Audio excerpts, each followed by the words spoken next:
Apa perbedaan antara adab dan akhlak? Ustaz, ana sekarang bekerja di hotel bintang 5 bintang 5 plus di Jakarta, dan ana menerima gaji dengan servis cas yang termasuk di dalamnya ada hasil penjualan alkohol dari restoran. Mohon arahannya Ustaz, apakah ana harus tinggalkan? Doakan agar ana dapat penggantinya.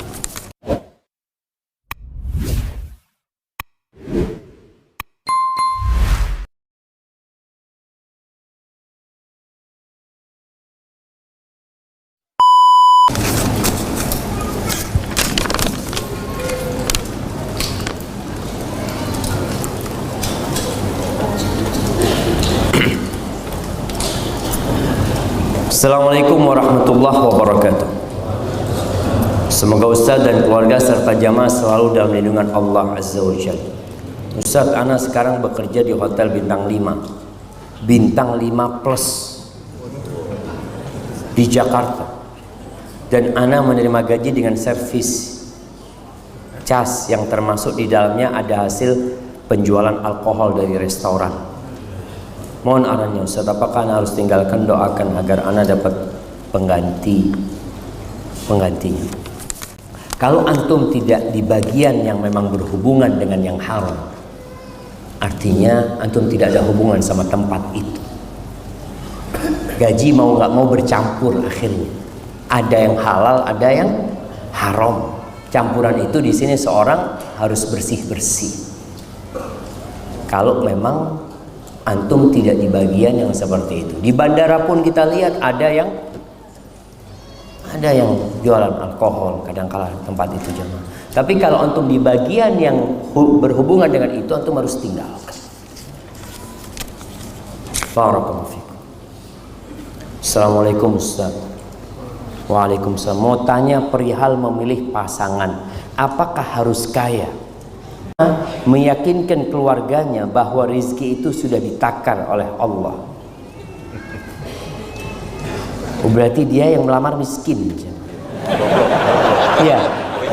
Nah, dia jomblo melamar miskin, tapi keluarganya kaya, nggak terima. Dia cari yang kaya.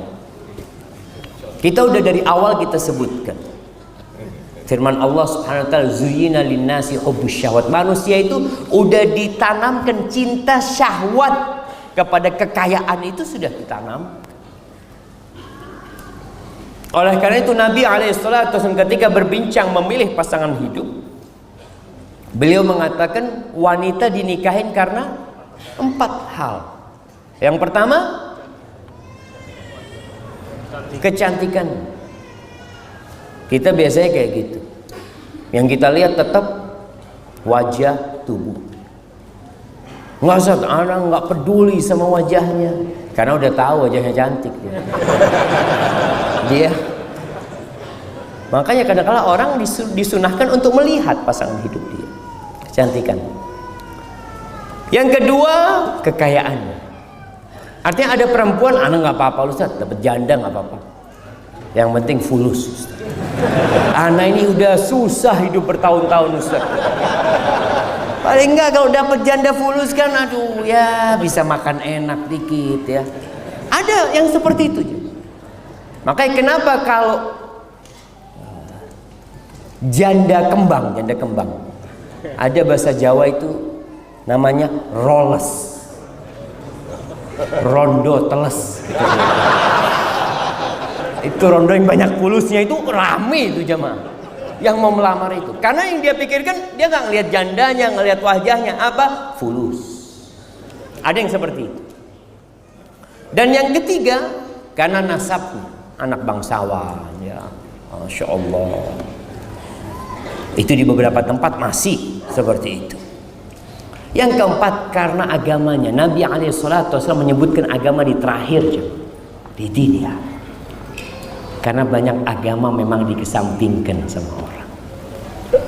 Fadfar bidzatid din taribat yadak. Kalau engkau ingin beruntung, ingin berbahagia hidup di dunia dan di akhirat, cari yang agamanya baik. Urusan kekayaan aman. Kalau hatinya istri itu baik, mau kaya mau miskin dia nerima. Kalau dia wanita soleha. Kalau bicara kecantikan, mau secantik apapun istri kita, lama kelamaan biasa-biasa aja. Betul. Antum mau istri kata dulu, oh ini paling cantik sekampung. Antum lihat di rumah nyuguhin makanan, biasa-biasa aja dia. Cantik kayak gitu. Tapi ngelihat bininya tetangga, Masya Allah, Masya Allah. Ada syaitan. Maka kalau bicara kecantikan jamaah, orang itu melihat sesuatu yang belum dia miliki tidak dalam wujud aslinya. Ketika sudah dimiliki biasa-biasa aja. Ini penjelasan para ulama tentang banyak hal. Mau mobil, mau motor, mau rumah. Antum ketika mau beli rumah baru, ngelihat rumahnya, ya Allah bagus banget ya, masuk keluar sana berangan-angan untuk beli. Ketika sudah dibeli sama antum ditempatin, biasa-biasa. Nggak ada lagi yang spesial dari sana.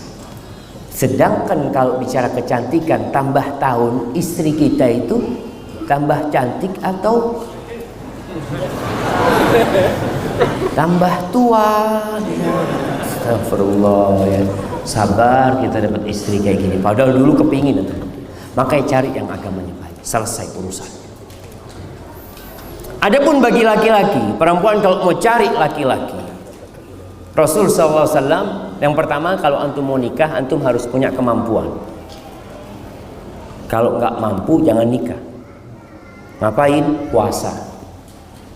Allah katakan wal yasta'fifil ladzina la yajiduna nikahan hatta yughniyahumullah min fadli.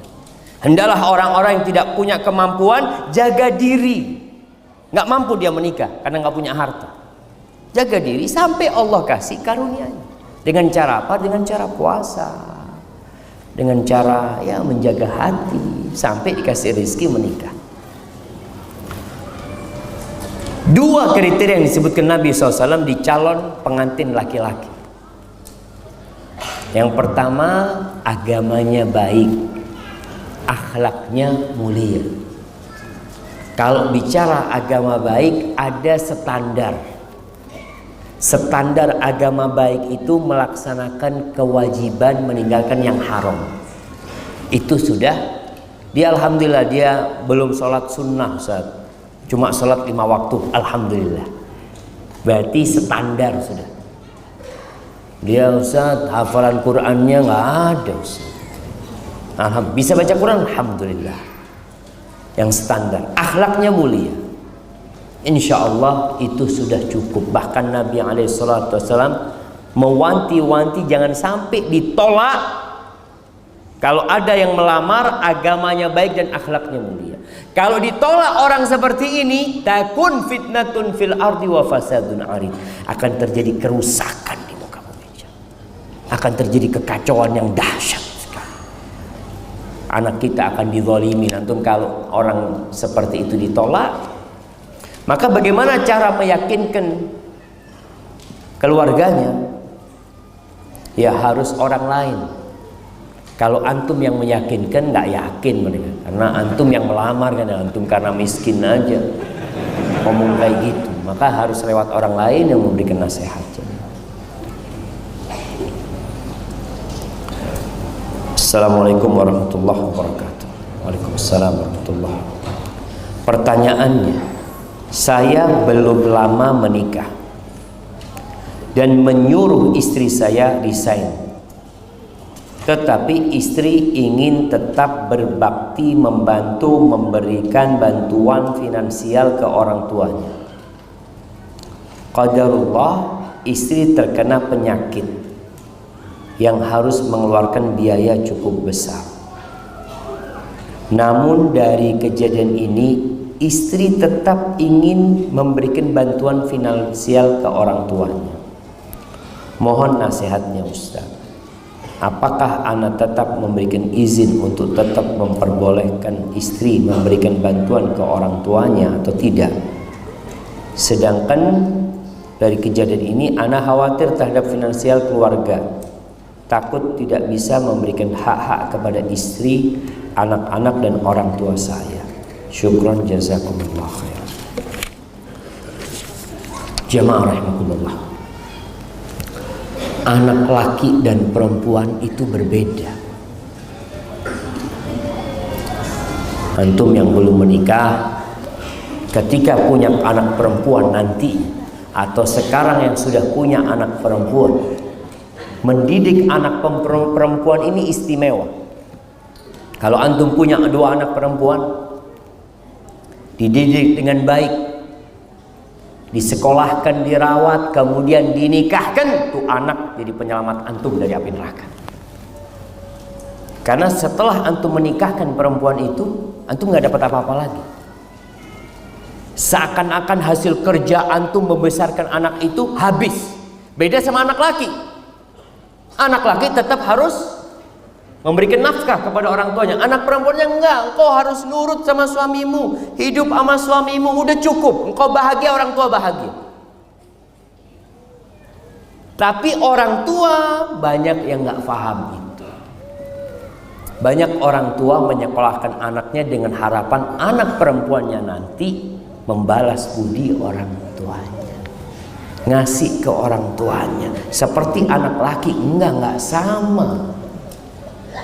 Karena proses pernikahan itu ada peralihan tanggung jawab. Bagaimana ketika seorang ayah mengatakan kepada kepada menantunya, zawwajtuka wa ankahtuka makhtubataka binti, kunikahkan kau dengan putriku dengan mahar sekian. Selesai. Suaminya mengatakan qabiltu, selesai, diterima sama dia. Surga dan neraka seorang istri jadi suami. Engkau tanggung jawab di hadapan Allah. Terus bagaimana aku ingin berbakti kepada orang tua? Tetap kalau bisa berbakti, tetap dia berbakti sama orang tuanya. Tapi tidak menelantarkan tugas dia sebagai seorang istri.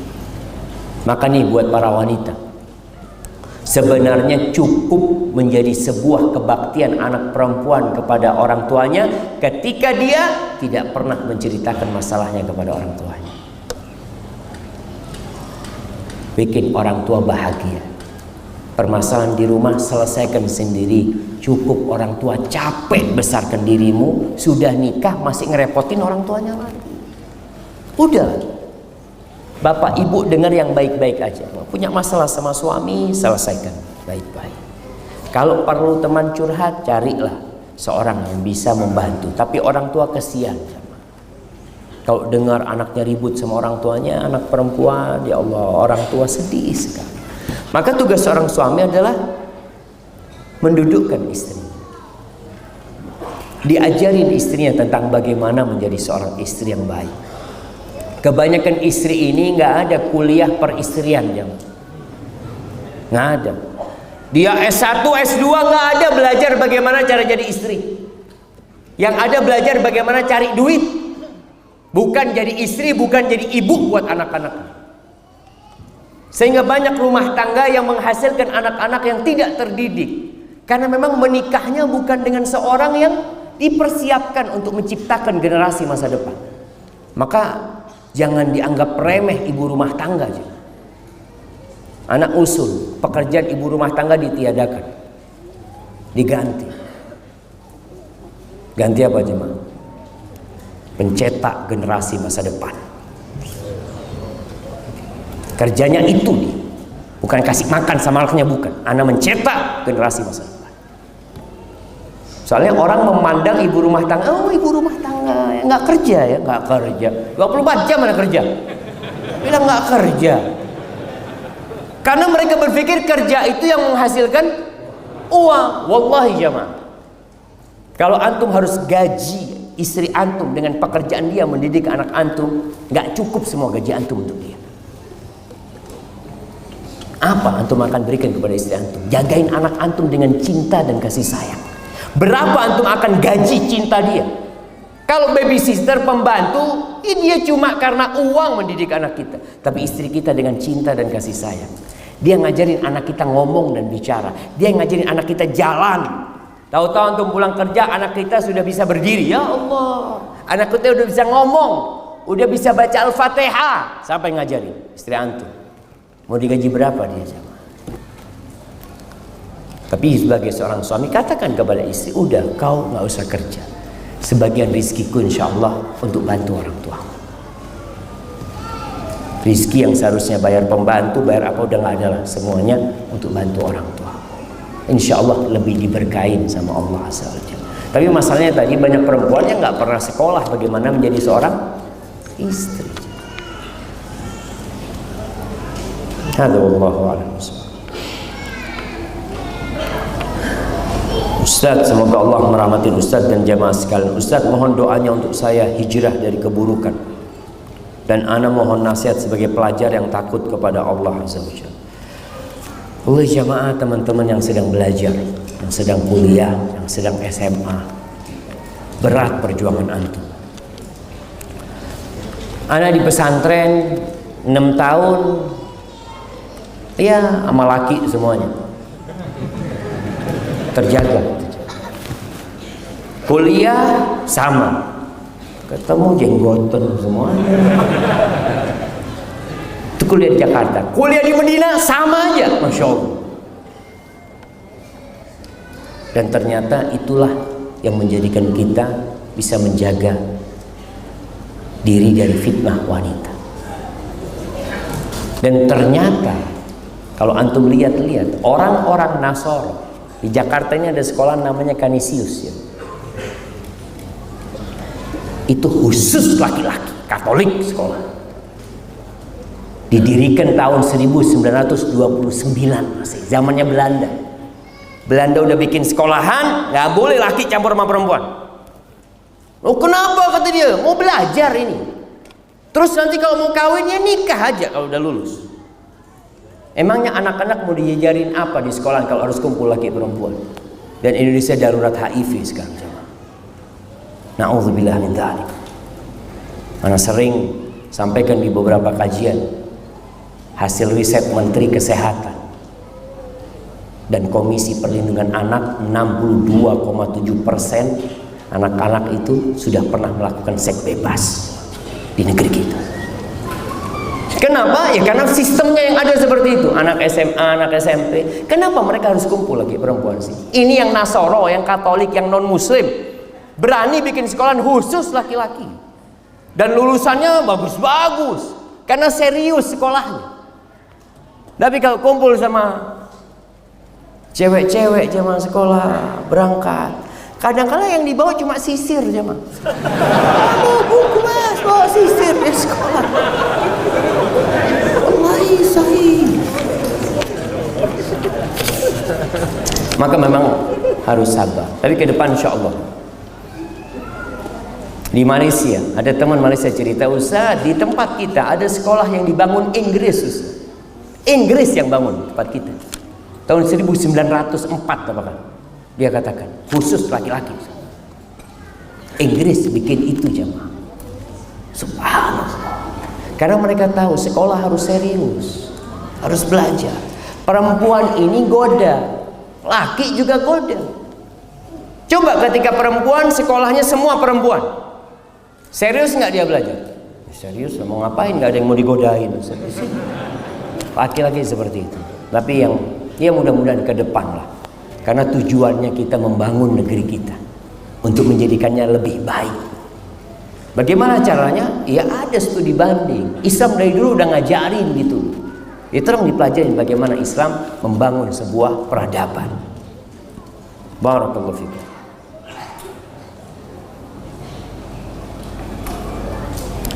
Anak saya bekerja di bank konvensional.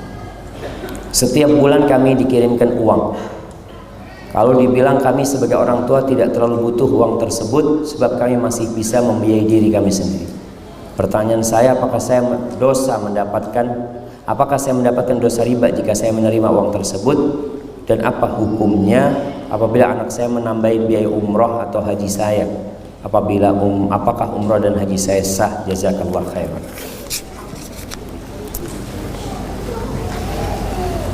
Ana pernah bertemu dengan GM-nya Hotel Hilton di Mekah.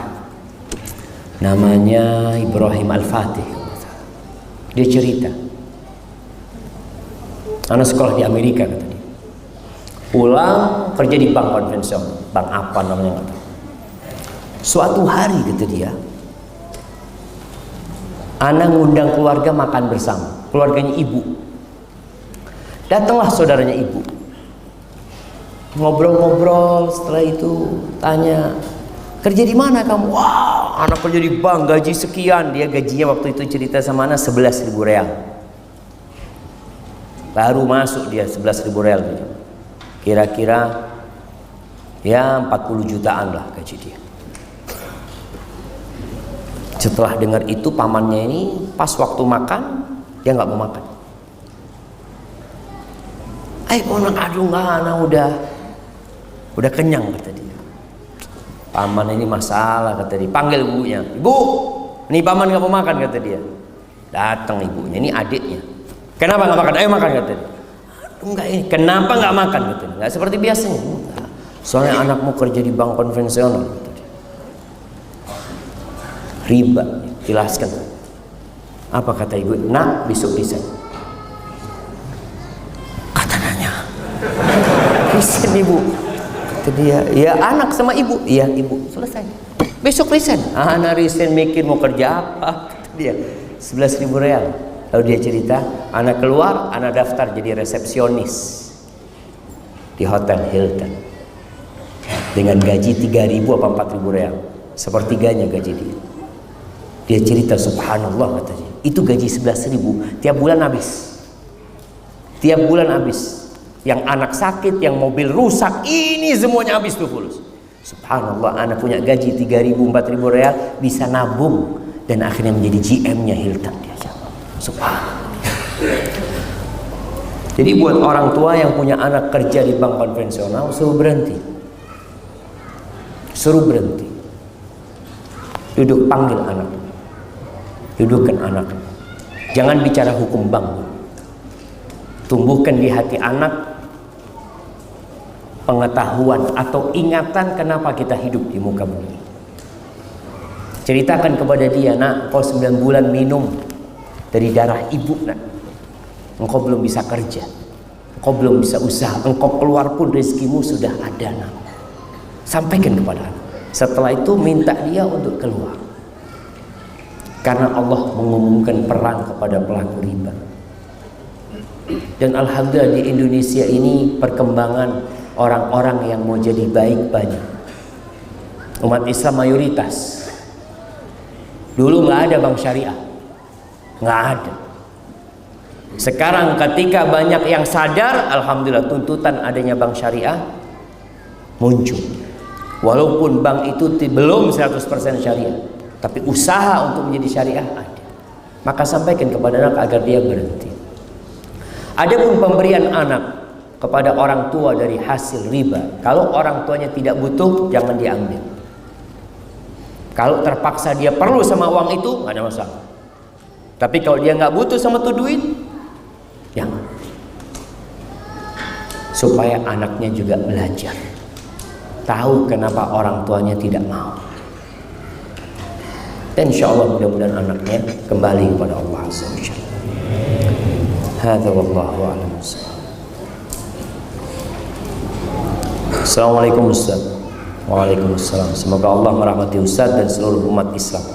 Saya ada pertanyaan titipan yang saya belum berani menjawabnya karena takut salah.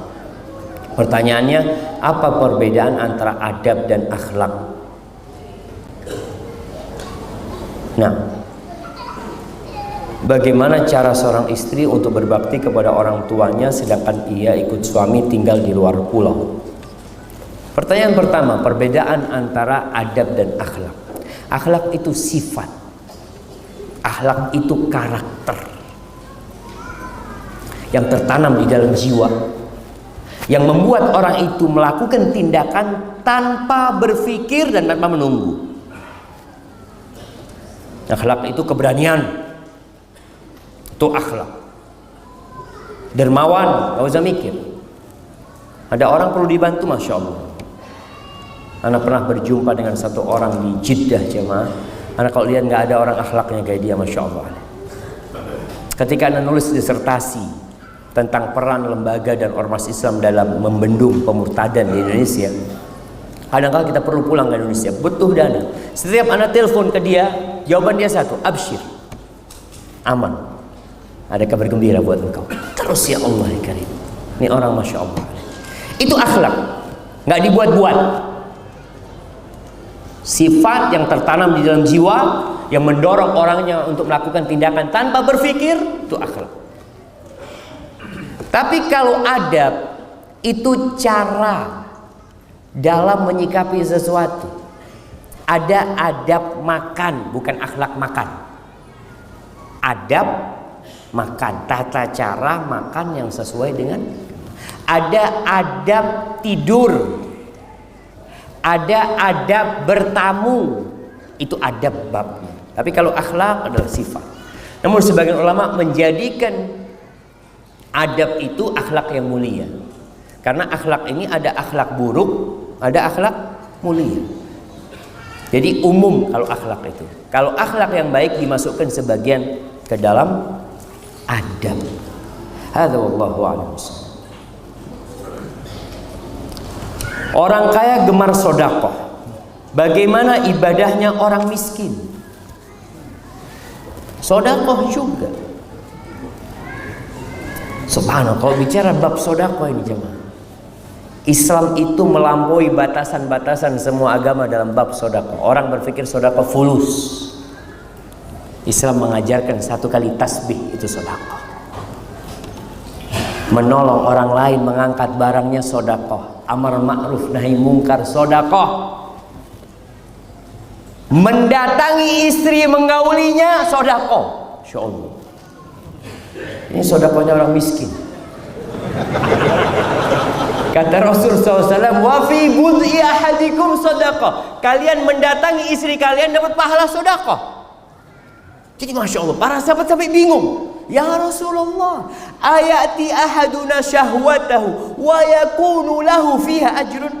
Rasul, ini orang mendatangi syahwatnya, nafsunya, dapat pahala. Bingung para sahabat. Ara'aita law wada'ahu fi haramin akana alaihi wizr. Menurut kamu gimana kalau syahwatnya itu ditaruh di yang haram, dosa nggak dia? Ya dosa. Kalau ditaruh yang di halal, maka istri nggak boleh nolak sedekahnya. Nah, hadisnya kan kayak gitu ya. Ini bab sedekah. Jadi semua amal kebaikan. Jadi orang-orang yang miskin banyak amal soleh, berzikir, itu ada nilai sedekah sebenarnya. Tapi gimana Ustaz? Anak kepingin umroh, anak kepingin juga bangun masjid. Niat. Ketika engkau niat, kalau Allah berikan kepada aku seperti apa yang diberikan kepada fulan, aku akan lakukan seperti yang dilakukan fulan. Dia berbuat baik dengan hartanya. Apa kata Nabi SAW? Fahuma fil ajri sawa. Dua orang ini pahalanya sama. Tapi niatnya yang benar. Makanya kalau antum melihat ada masjid mau dibangun, ya Allah, kalau aku punya uang 1 miliar 500 juta aku sumbang. Padahal antum duitnya cuma 10.000. Iya, tapi antum niat, berani nggak antum? Dikasih 1 miliar beneran, ya Allah, 500 juta terlalu banyak kata dia. Itu orang yang niatnya nggak sungguhan. Maka niat. Antum melihat orang berangkat haji, ya Allah, berdoa mudah-mudahan hamba punya rezeki mau berangkat haji. Antum ngomong kayak gitu sampai mati nggak berangkat haji, dapat pahala haji. Tapi kalau antum dikasih rezeki nggak berangkat haji, berarti niat antum bohong. Maka niat yang shadiq, kata Nabi SAW, shadiqun biniyatihi, baru dapat pahala yang sama.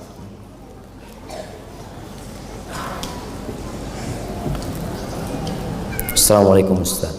Waalaikumsalam. Sudah bertahun-tahun saya bekerja di bank konvensional. Sejak Agustus lalu saya memutuskan untuk resign.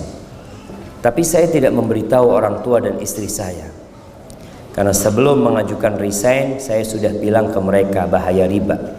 Tapi mereka tidak mempedulikan bahaya riba. Dan kini saya setiap hari nge-grab mekar tanpa diketahui orang tua dan istri saya. Mohon tanggapannya Ustaz. Jazakallahu khairan. Jamaah rahimakumullah. Allah mengatakan, "Walladzina jahadu fina lanahdiyannahum subula wa innallaha lama'al muhsinin."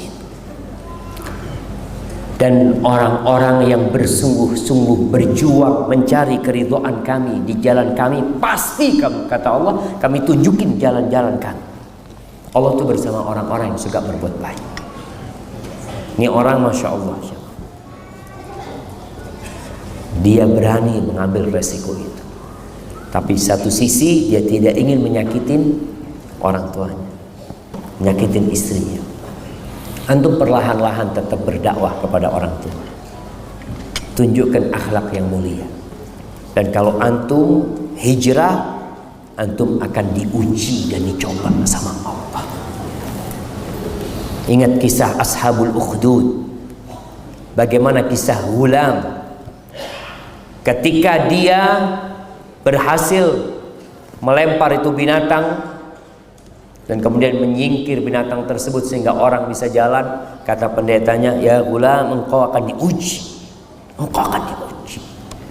Dan persiapkan menghadapi ujian itu. Apa yang perlu dipersiapkan?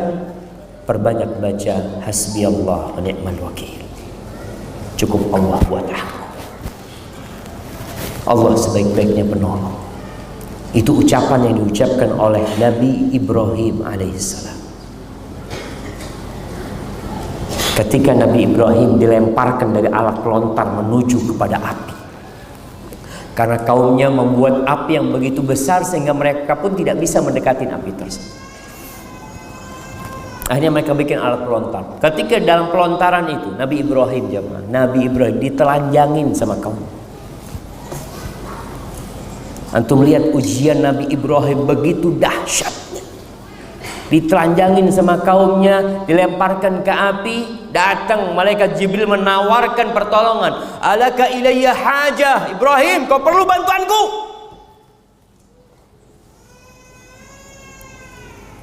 Kata Nabi Ibrahim, "Amma ilaika fala." Kalau sama kau, aku nggak ada perlu. Ini tingkat tauhid keimanan seorang nabi. Engkau makhluk sama aku makhluk. Engkau tidak akan bisa berbuat kecuali yang Allah kasih izin. Amma ilallah fana. Tapi sama Allah, aku perlu bantuan Allah sekarang. Lalu Nabi Ibrahim mengatakan, "Hasbi Allah wa ni'mal wakil." Apa yang terjadi? Allah kirimkan hujan es? Tidak.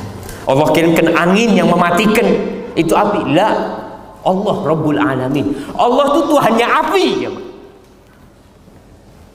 Allah hanya mengatakan kepada api, "Ya nar, kuni bardan wa salaman ala Ibrahim."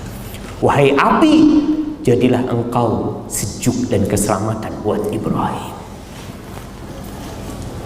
Selesai diuji Nabi Ibrahim selamat.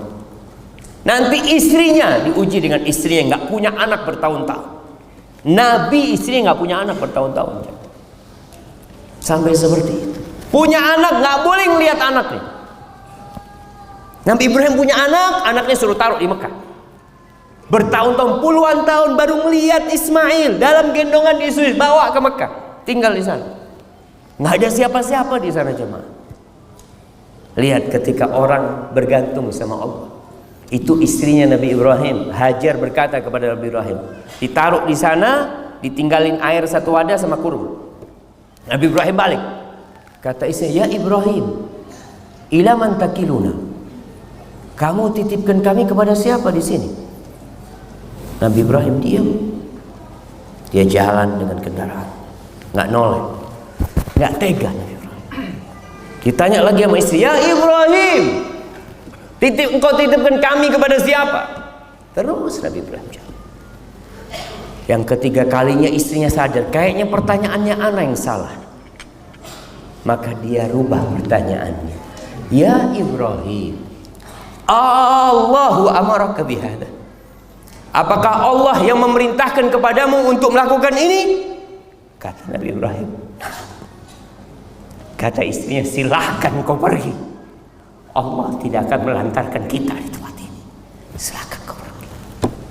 Tapi butuh perjuangan jamaah.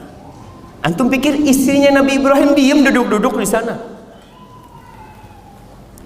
Ketika air sudah habis, susunya udah kering, kurma juga sudah habis, Ismail menangis, ditinggal sama ibu. Aku akan cari air. Dia percaya sama Allah, tetap ada usaha. Dan kita akan diuji. Jadi buat teman-teman yang hijrah, sabar. Antum ujiannya tidak sebesar ujian tukang sihirnya Fir'aun. Tukang sihirnya Fir'aun itu pagi hari masih musyrik, sore hari sudah beriman dan disalib di pohon-pohon kurma. Dibantai sama Fir'aun. Ribuan jumlah mereka. Jadi kalau antum cuma kehilangan pekerjaan, kehilangan mobil, kadangkala ada yang harus kehilangan orang tuanya, kehilangan istrinya. Perjuangan para sahabat yang hijrah itu jamaah, diusir sama orang tuanya.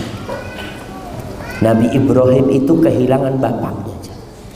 Dia cinta sama bapak, tapi kata bapaknya, ya Ibrahim, la illam tantahi la arjumannak.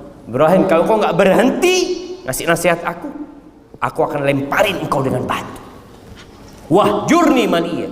Sana kau pergi, tinggalkan aku sendiri.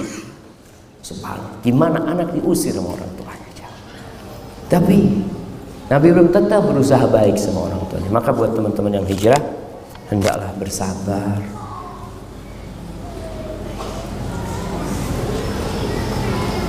Ustaz, saya mau tanya.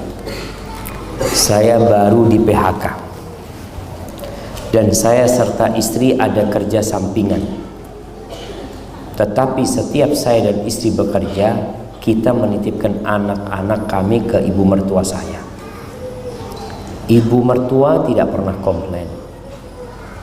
Saya dan istri sebaiknya bagaimana Ustaz? Saya ingin istri saya resign agar mengurus anak sepenuhnya. Apakah keputusan saya baik dengan menitipkan anak ke mertua? Karena di sisi lain kami saat ini butuh pendapatan untuk menghidupi istri dan anak-anak saya. Mohon jawabannya Ustaz. Jazakallah khair. Jemaah rahimakumullah, kalau bicara orang tua, maka kita punya kewajiban berbakti sama orang tua kita, bukan merepotkan orang tua. Tapi kalau kondisi yang memang berat, boleh seorang anak minta tolong orang tuanya, asalkan tidak membebankan orang tua. Karena orang tua kita tuh jamaah sampai kapanpun tetap sayang sama anaknya. Kita itu dipandang sama orang tua masih kecil, masih perlu bantuan dia. Dan ada seorang anak, ya Allah, anak kalau ngelihat anak berbakti sama orang tuanya itu jamaah iri ya. Ada seorang anak, dia itu tiap tahun kira-kira kirim duit ke orang tuanya 100.000 real. Tiap tahun, tiap bulan 370 juta dia kirim duit kepada orang tuanya. Sukses anak.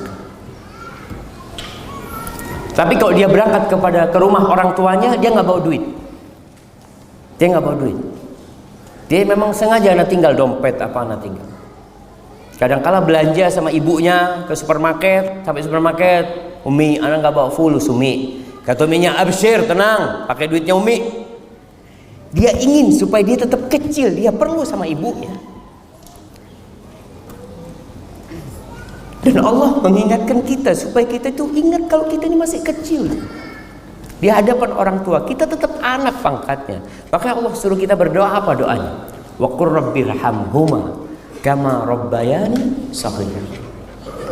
Ya Allah, rahmatin keduanya sebagaimana mereka merawat aku ketika kecil. Sampai antum tua tetap doanya itu. Supaya ingat kita kecil. Maka antum kalau bisa tidak merepotin mertua. Udah tua, udah capek, dia udah kasih anaknya sama antum, antum repotin mertua. Kalau istri bisa resign, itu akan lebih baik.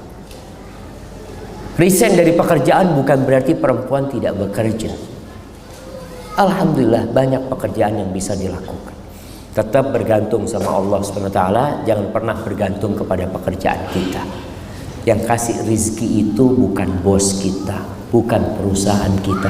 Yang kasih rizki itu Allah Jalla Jalla. Tapi kita tetap berusaha.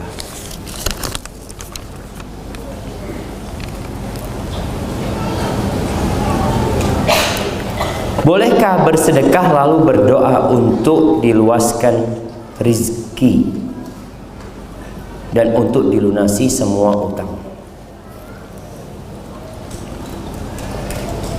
Mengapa ketika melakukan hijrah semua masalah bertubi-tubi datang? Nah, itu tanda cinta Allah. Idza ahabballahu 'abdan ibtala. Kalau Allah cinta sama hamba, Allah kasih balak tuh hamba, kasih ujian sama Allah. Idza ahabballahu 'abdan yusib minhu, kasih musibah. Kenapa? Orang ini kalau sehat terus, lancar terus hidupnya, bisa lupa sama Allah.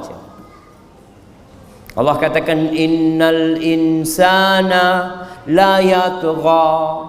Kapan manusia itu benar-benar melampaui batasnya? Kapan itu terjadi? Ar-ra'ahu istaghna, ketika dia merasa cukup, nggak perlu sama Allah SWT. Dia mau makan untuk 7 keturunan cukup. Setiap dia mau beli dia ada uang. Tapi orang kalau nggak punya duit dia jadi ingat, ya Allah. Mau beli obat antum nggak punya duit, antum ingat sama siapa? Allah SWT. Tapi ketika semuanya punya, akhirnya membuat orang melampaui batas. Maka kita harus ingat, ketika antum dikasih musibah, husnudzon sama Allah SWT. Allah sedang bersih-bersih antum, agar antum terus ingat sama Allah. Orang kalau sakit, Masya Allah, orang tuh Masya Allah sehat ya, olahraga ini itu macam-macam, dengar adzan nggak ke masjid. Sakit, dengar adzan, ya Allah kok kepingin ke masjid ya. Ente sehat nggak ke masjid? Ya ini, ya harus kayak gini baru ke masjid gitu. Maka sabar lagi, sampaikan kata Nabi SAW, ma u'tiya ahadun ata'an awsa' minas sabr. Tidak ada hamba yang dikasih karunia sama Allah yang lebih luas dari kesabaran. Karena menghadapi kehidupan ini modalnya sabar. Kalau antum dikasih sabar sama Allah, selesai saja. Cukup untuk menghadapi segala-galanya. Berkaitan dengan bersedekah lalu berdoa untuk dilunasi utang. Haibati fillah, kita beramal untuk mengharapkan keridhaan Allah SWT, untuk mengharapkan perjumpaan dengan Allah hari akhir, bukan mengharapkan dunia. Orang yang beramal lillahi ta'ala dan berharap akhirat, maka Allah akan berikan semua keindahan sama dia. Kalau orang bersedekah, dia lillahi ta'ala, tidak riya, tapi dia berharap balasan dunia, maka dikasih balasan dunia. Kalau dikasih dunia, akhirat la syai' lahu, nggak ada, karena dia memang tidak berharap sesuatu di akhirat. Tapi boleh, karena memang kata Nabi SAW, dawu mardakum bisadaqah, obatin orang sakit di antara kalian dengan sedekah. Tapi kalau tujuannya cuma ingin sembuh, nggak ingin akhirat, ya sudah, antum dapat sembuh doang, nggak dapat akhirat. Kenapa? Memang nggak minta antum. Antum mintanya kan dunia. Antum sedekah mintanya apa? Minta dilipat gandakan, dikasih sama Allah. Minta supaya bisa melunasi utang, utangnya terlunasi. Tapi antum tidak minta akhirat. Terus gimana Ustaz? Kalau beribadah dengan tadi, memai sedekah contohnya, ana berharap akhirat dan berharap dunia. Ya, nggak sempurna yang di akhirat karena sudah diminta sebagian di dunia. Tapi boleh. Namun tadi usahakan kita lillahi ta'ala. Ketika seorang sahabat sedekah bawa 1 ekor onta dengan pelananya lengkap, ana ketika membaca hadis ini, ana nggak paham kenapa kok memang dijelaskan dengan pelana yang lengkap. Ternyata harga pelana itu mahal. Kalau sekarang pelananya kuda, puluhan juta kadang-kala. Allahu Akbar. Ini sahabat datang dengan onta pelananya lengkap, siap untuk berjihad di jalan Allah. Bukan onta kosongan, enggak. Lalu dia mengatakan, ya Rasulullah, hadhihi fi sabilillah. Ini di jalan Allah. Apa kata Nabi SAW? Laka biha yaumal qiyamah. Engkau akan mendapatkan dengan sodakohmu ini pada hari kiamat. Sab'umi'a naqah, 700 ekor onta. Semuanya pakai pelana. Kapan jamaah? Yaumal qiyamah. Tapi orang mikir, apa enggak bisa sebagiannya di dunia gitu. Dari dunia. Antum dikasih dunia, di akhirat nggak dapat nanti. Maka niatkan lillahi ta'ala dan minta akhirat. Minta akhirat. Tapi kalau memang disuruh sama Nabi SAW ada pahala dunianya, kita boleh. Tapi nanti akhirat nggak dapat apa-apa. Atau sebagian pahalanya sudah diambil di dunia ini. Baik, ini pertanyaan terakhir jemaah. Ustaz, apakah orang miskin lebih mudah masuk surga daripada orang kaya? Lebih mudah. Kalau ini belum tentu. Tapi kalau orang miskin masuk surga lebih dulu dari orang kaya, artinya dua ini, kaya miskin sama-sama divonis masuk surga. Tapi orang miskin masuk surga lebih dulu dari orang kaya, iya. Tapi kalau dibicarakan lebih mudah, enggak juga. Sama-sama ujian. Ada orang miskin enggak bersabar. Dia selalu mengeluh. Kenapa aku miskin? Kenapa dia kaya? Bisa jadi enggak masuk surga. Orang-orang miskin, kata Nabi SAW, yadkhulu fuqara'ul muhajirin. Orang-orang miskin, fakirnya orang-orang muhajirin itu masuk surga lebih dulu daripada orang-orang kaya 500 tahun. Orang miskin udah di surga, orang kaya masih belum selesai urusan. Antum mau jadi orang kaya, orang miskin? Tetap antum mau jadi orang kaya kan? Tuh fitnahnya dunia. Tetap mau jadi orang kaya. Ini masuk surga lebih dulu. Kalau mau jadi orang kaya nggak apa-apa. Tapi masuk surga tanpa hisab, tanpa adab. Jadi antum masuk duluan juga. Tapi kalau masih harus, Masya Allah, mati lampu.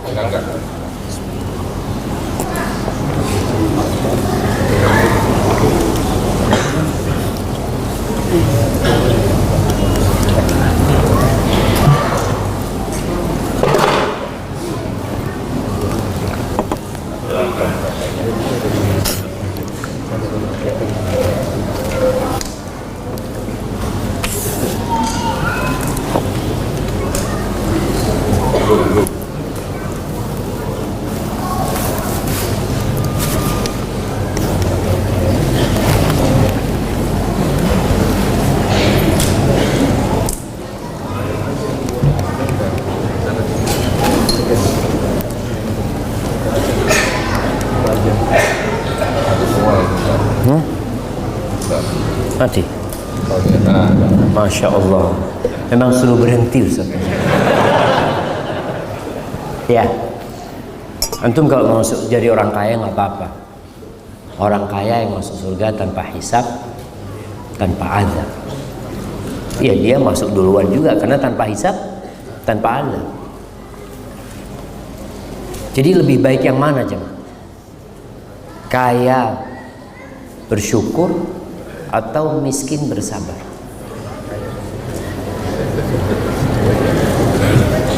Sebagian mengatakan orang miskin memang masuk surga lebih dulu. Tapi orang kaya mungkin terlambat masuk surganya. Tapi surga itu kan tingkatannya banyak. Ada mi'ah darajat, ada 100 derajat. Satu derajat ke yang kedua ini jaraknya antara bumi dan langit. Seperti itu jaraknya.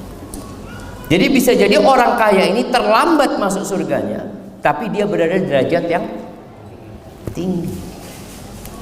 Maka ya Kalau minta surga, kata Nabi SAW, mintalah surga Firdaus. Itu surga paling tinggi. Perlu perjuangan dan pengorbanan. Maka ikhlaskan niat lillahi ta'ala. Berharaplah karunia Allah. Semua yang kita miliki akan kita tinggalkan. Yang ada tinggal amal soleh kita. Apabila yang anda sampaikan benar itu dari Allah Azza wa Jalla, kalau ada yang salah dan kurang berkenan itu dari diri anda pribadi, Allah dan Rasulnya terbebaskan dari kesalahan itu. Subhanallahumma bihamdika asyhadu an la ilaha illa anta astaghfiruka wa atubu ilaik. Assalamualaikum warahmatullahi wabarakatuh.